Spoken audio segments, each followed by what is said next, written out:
Okay, here we have our Advent 300 with a Jet2Neo on it. And I'm gonna go ahead and show you how to get everything started. This is basically your setup video. First thing you wanna do is, this machine should always be plugged in, and then you hold it until it turns on. Let it do its thing. Now this might take a couple of minutes here. Just wanna make sure we get everything on the video so you can see how it works. And this machine comes on every day automatically for about an hour to make sure the ink is good. Even just long as it's plugged in the wall, it doesn't shoot ink out or anything like that. It has a special system there that closes the head and opens it back up. So it does its bleeding.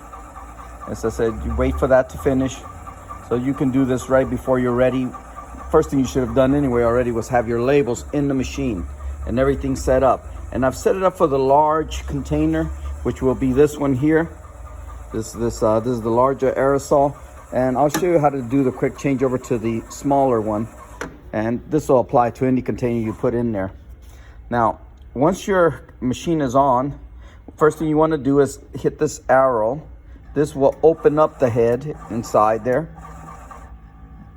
You let it do that. Now, this is, I'll show you how to, well, it's in the book, but I'll go over a little bit on how to edit the text, I'm sorry. We're doing a test print right there.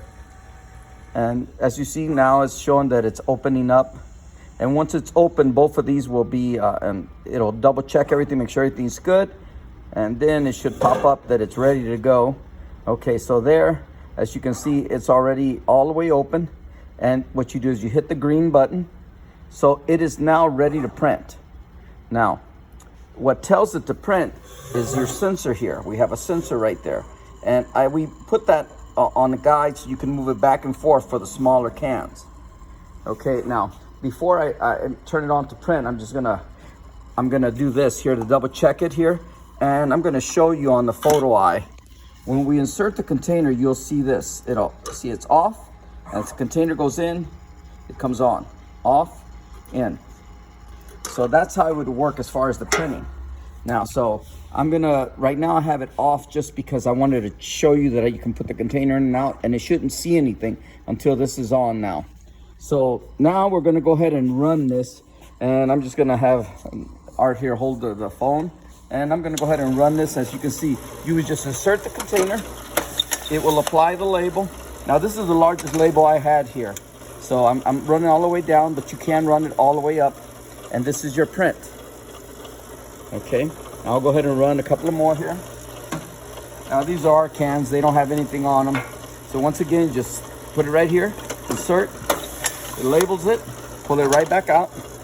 Beautiful print. Container's labeled, beautiful. Now this label's upside down because I only have it in this copy position. It would just be a matter of rewinding it. Let me do one more. Once again, no print there. Go ahead and just line it up to this can guide here. Insert, it applies it. Take it out. Once again, there you go, your print. Looks beautiful. Now, we're gonna run a smaller can just to show you. Now, when I set this up, I'm gonna shut my print off here.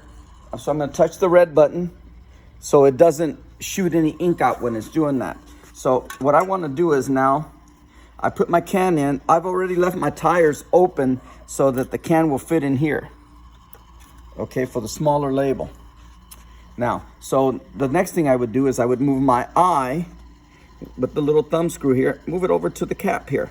And the reason we're doing the cap is because your labels can have a lot of information, different colors, and sometimes it'll pick up on that. So it's easier to run it on the cap or the bottom, you know, one of the metal, if you don't have a cap on it, you can run it on here on the side. But most of the time, they all should run with the cap.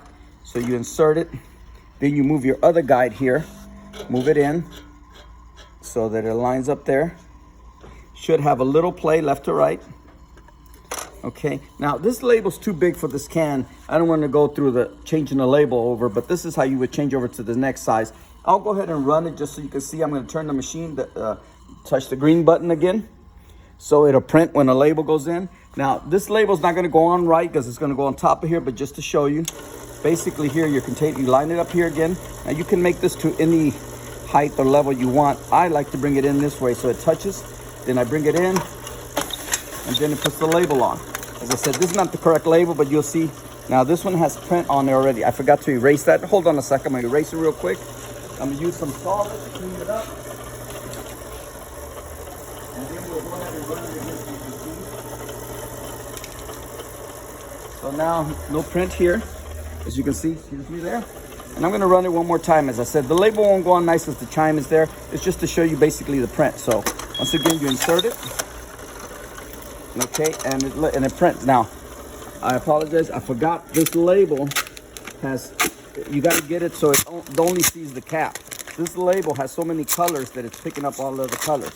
So the easy fix for that is, let me take these off of here, show you real quick what to do. So I'm going to clear the error and make it stop. And what I'm going to do here is I'm going to insert the container again because this label's so big. And I'm just going to put it on the end of the cap so it doesn't see any of the label. Just want to make sure it's seeing the can. That looks good. I'm checking my eye on the sensor. See, it has seeing it, so that's good. So now I'm going to go ahead and run this again. So, and I'm going to turn my green light back on, tell it to go ahead and print. Okay, so once again, line it up here, insert. See, no error there. It printed fine. It's going to give me one print. I forgot to erase the other ones. Give me a sec, sorry. I forgot that we changed it. We ran it a couple of times, but now you'll only get one print. So let me run it one more time. There you go. As you can see, looks good. I'll erase it and do it one more time. And if you ever need to clean anything up, just use your solvent that comes with the machine, and it'll take it right off. That's usually the only thing that takes it off. Okay, so cleaned it up. We'll run it one more time. Insert, label. There you go. Only one print.